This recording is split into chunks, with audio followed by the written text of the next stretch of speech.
Once upon a time, a girl named Goldilocks lived in a house at the edge of the woods.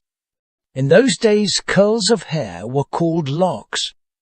She was Goldilocks because golden hair ran down her head and shoulders. One morning, Goldilocks was out for a walk when she came across a beautiful bird.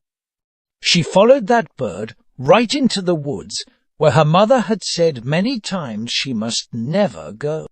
But Goldilocks didn't think of that.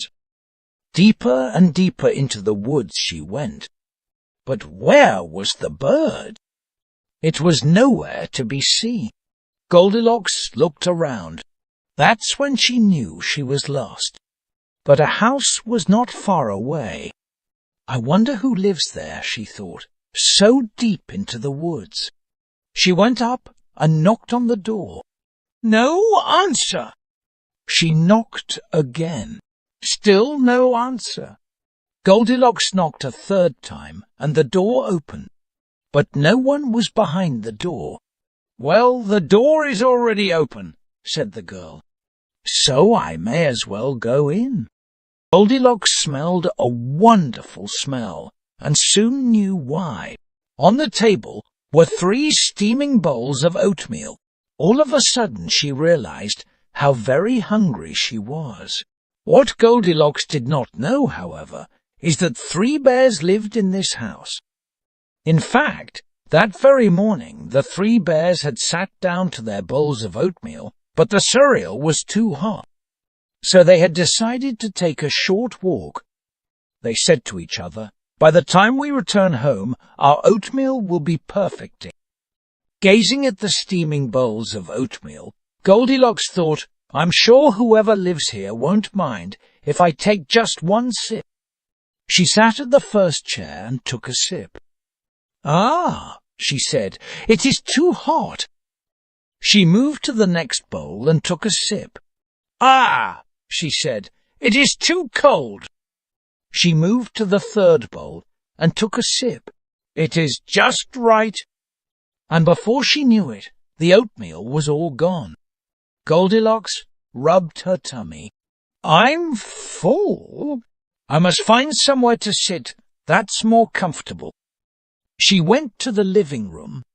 3 chairs were lined up in a row, 1 big chair, 1 medium-sized chair, and a wee little chair. "I'm sure whoever lives here will not mind if I sit on just 1 chair," said Goldilocks. She sat on the big chair, but it was too hard. "The next chair looks good," said Goldilocks. She moved to the medium-sized chair, but it was too soft. "The wee little chair looks better," said the girl. She sat on the little chair, and it was just right. But when Goldilocks leaned back a bit, the chair broke into a dozen pieces. She plopped right on the floor. "Oh, no!" Goldilocks wailed. Then she yawned. There must be somewhere she could lie down for a short nap. The girl saw a ladder and climbed it to an attic. In a row, 3 beds were lined up, 1 big bed, 1 medium-sized bed, and a wee little bed. "I'm sure whoever lives here won't mind if I lay down for just a short nap," she said. She laid down on the big bed, but it was too hard. She laid down on the medium-sized bed, but it was too soft. The girl laid down on the wee little bed, and it was just right.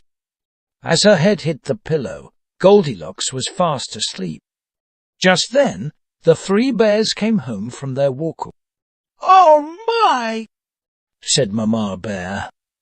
"Did either of you leave the front door open?" "Not I," said Papa Bear. "Not I," said Little Bear.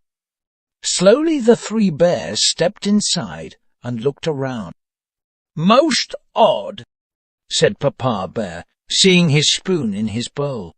"Someone has been eating my oatmeal." "Most odd indeed," said Mamma Bear, also seeing her spoon in her bowl. "Someone has been eating my oatmeal? This is the most odd of all," said Little Bear. "Someone has been eating my oatmeal, and they ate it all up." The three bears were very surprised, as you can imagine. With care, they stepped into their living room.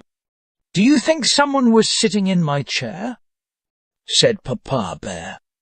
"I know someone was sitting in my chair," said Mama Bear, "because I can see the seat cushion is pushed down. And I know someone was sitting in my chair," said Little Bear, "because it's all broken." The three bears were even more surprised at that. They climbed the ladder to their attic. "Someone has been sleeping on my bed," said Papa Bear, who could see that his blankets were moved. "Someone has been sleeping on my bed, too," said Mama Bear, who could also see that her blankets were moved. "Someone has been sleeping on my bed," said Little Bear. "And look, she is still there." Goldilocks bolted awake. Three bears were looming over her, and they did not look happy. "Oh, my!" said Goldilocks, jumping out of bed. As quick as she could, she climbed down the ladder and ran out the front door. Little Bear chased after her. "Wait, please!" Goldilocks stopped and turned around. "Tell me," said Little Bear, "why did you come inside our house?" "I guess I didn't think," said Goldilocks. "And why did you eat my oatmeal?" said Little Bear. "Well, I guess I didn't think," said Goldilocks. "And why did you break my chair and sleep in my bed?" said Little Bear. "Well, I guess I didn't think about that either," said Goldilocks. They were silent. Goldilocks said, "I suppose I could have waited outside your door." "We were coming right home," said Mama Bear. "We might have invited you in if we knew you were hungry." "I'm sorry about the chair," said Goldilocks. "I guess you saw it broke." "Yep," said Mama Bear with a frown. "I'm good at fixing things," said Goldilocks, "if you have glue." "Of course we have glue," said Papa Bear. "What kind of bears do you think we are?" "I will make it up to you," said Goldilocks. "Come on in then, dear," said Mama Bear. "We'll start over," said Papa Bear with a nod. Come in," said Little Bear, jumping up and down. With smiles, they skipped together inside the bear's house.